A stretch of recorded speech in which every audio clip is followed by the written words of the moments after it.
चलिए अपनी भक्ति को रिचार्ज करते हैं। हाँ, सिर्फ रिचार्ज करते हैं। भगवान कैसे प्रसन्न होंगे भाई?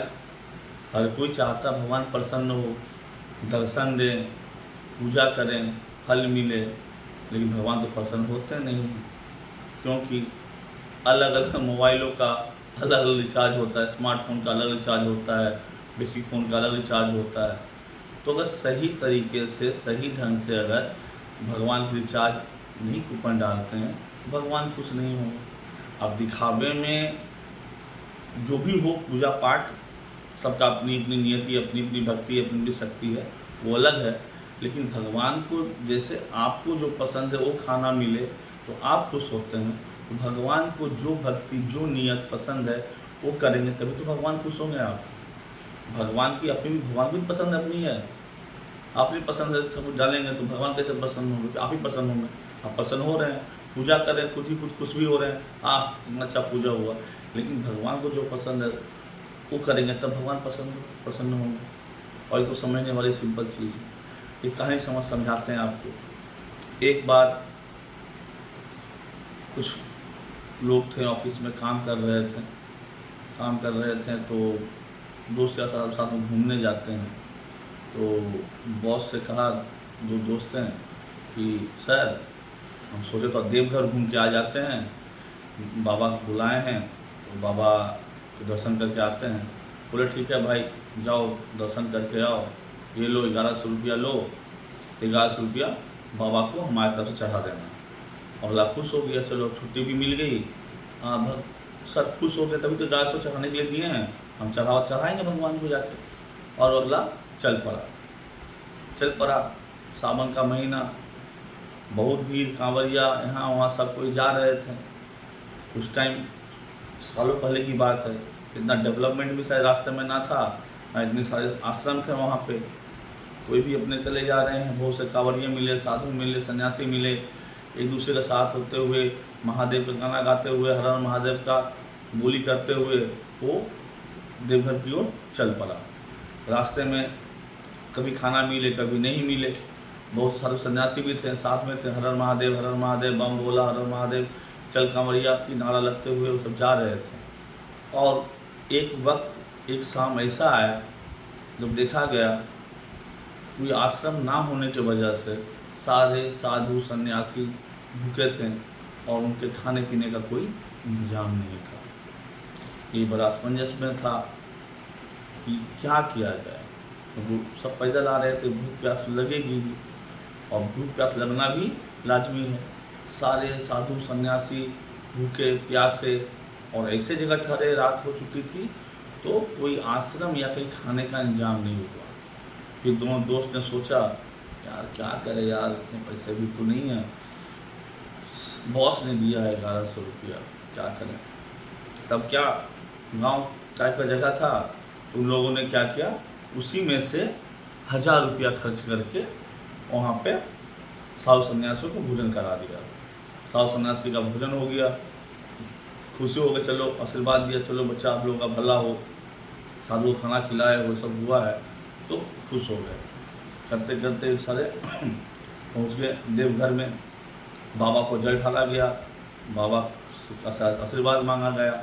इन दोनों का याद आया, अरे बॉस पैसा दे चढ़ाने के लिए, क्या करें।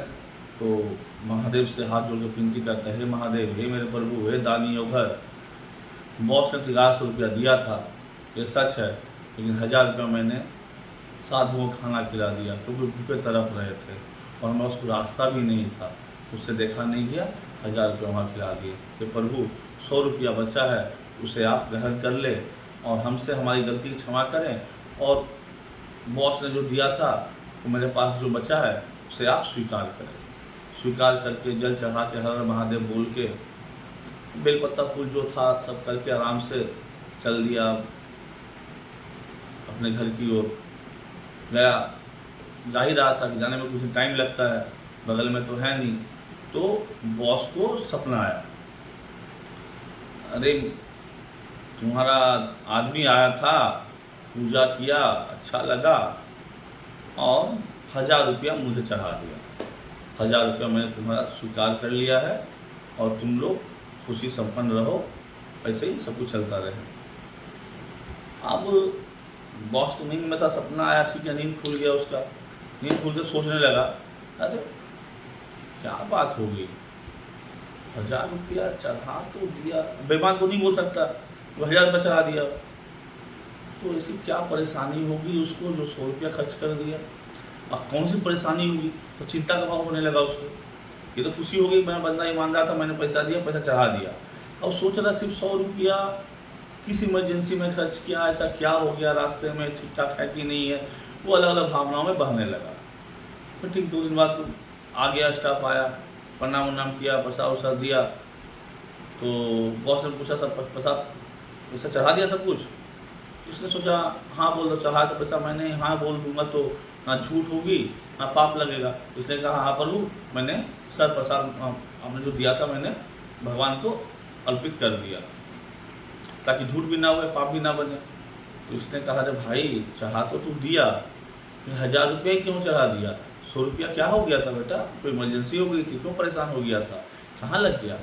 हम ये सोचे सलाई कैसे उल्टा हो गया। तो सर कैसे, आपको कैसे मालूम? तो भगवान सपने में आए थे, बता दिए हमको। अब ये सोच रहा है भगवान सपने में बता तो दिए, ये चढ़ाए थे हम 100 रुपया, भगवान बोल रहे हैं 1000 रुपया, ये कैसे हो गया, ये कैसे हो गया? तो फिर सारी कहानी बताई। बॉस ईमानदारी से खुश था उसका, तो उसकी सैलरी इंक्रीमेंट हो गई, तनख्वाह बढ़ गया उसका, और बोनस भी मिला, और भगवान भी खुश हो गए। इस कहानी से समझने को मिलती है भाई, इस दुनिया में अगर सबसे बड़ा कुछ बनना है तो देने वाला हाथ बनिए। दुनिया में कुछ बनना है तो देने वाला हाथ बनिए, जितना हो सके देने वाला बनिए, लेने वाला बनिए। और धर्म तो पूजा, भगवान आपके तरीके से खुश नहीं होंगे, भगवान को जो पसंद है उससे खुश होंगे। जैसे देखें ना, मानव सेवा करने से भगवान खुश होंगे, देने वाला हाथ बनने से खुश होंगे, पशु पक्षी की सेवा करने से खुश होंगे, किसी को तकलीफ देख के या तकलीफ में देख के मुंह मोड़ने से और मंदिर में चढ़ावा चाह भगवान खुश नहीं होंगे। तकलीफ देख रहे हैं, अगर सामर्थ्य में है तो कम करने की कोशिश कीजिए, सामर्थ्य में नहीं है तो जो भावना कम से कम रखिए ऐसी की मदद कर सकें। और वही मानव सेवा से ही सच्ची भक्ति की दिया जलेगा, और उस सच्ची भक्ति की दिया से सारा घर, परिवार, संसार रोशन होगा।